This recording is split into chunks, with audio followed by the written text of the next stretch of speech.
Labor is the true measure of price. The economic principles of modern socialism are a logical deduction from the principles laid down by Adam Smith in the early chapters of his Wealth of Nations, namely that labor is the true measure of price.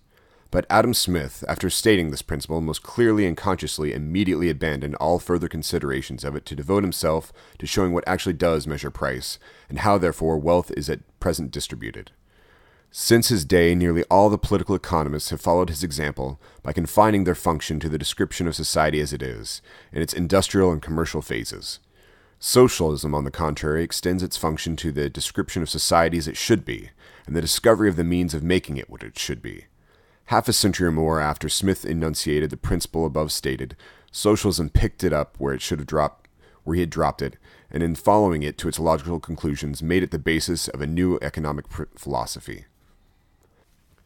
This seems to have been done independently by three different men of three different nationalities and three different languages: Josiah Warren, an American; Pierre J. Proudhon, a Frenchman; Karl Marx, a German Jew.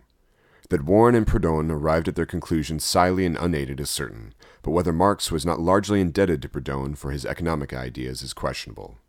However this may be, Marx's presentation of the ideas was in many respects peculiarly his own, that there is fairly entitled to the credit of the originality. That the works of this interesting trio should have been done so nearly simultaneously would seem to indicate that socialism was in the air, and that the time was ripe and the conditions favorable for the appearance of this new school of thought.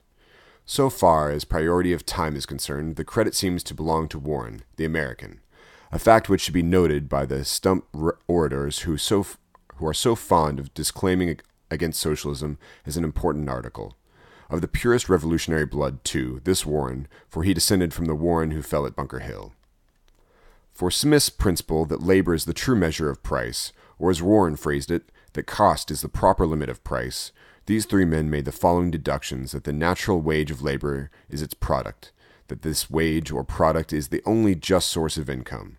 leaving out, of course, gift, inheritance, etc.,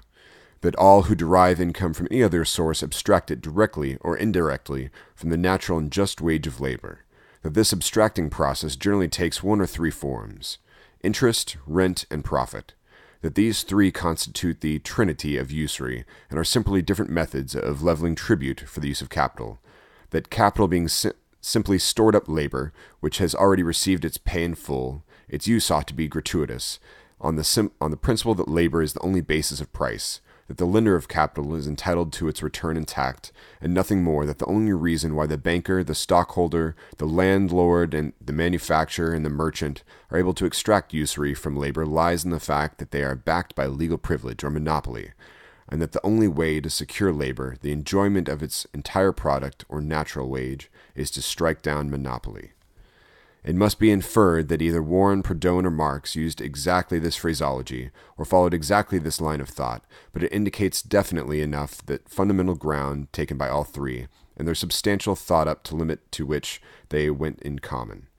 And lest I must be accustomed of stating the positions and arguments of these men incorrectly, it may be well to say in advance that I have viewed them broadly, and that for the purpose of sharp, vivid, and emphatic comparison and contrast, I have taken considerable liberty with their thought by rearranging it in an order and often in phraseology of my own, but I am satisfied, without in doing so misrepresenting them in any essential particular.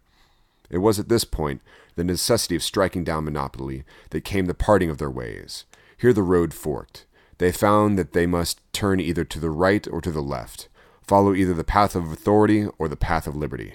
Marx went one way, Warren and Proudhon the other. Thus were born State Socialism and Anarchism.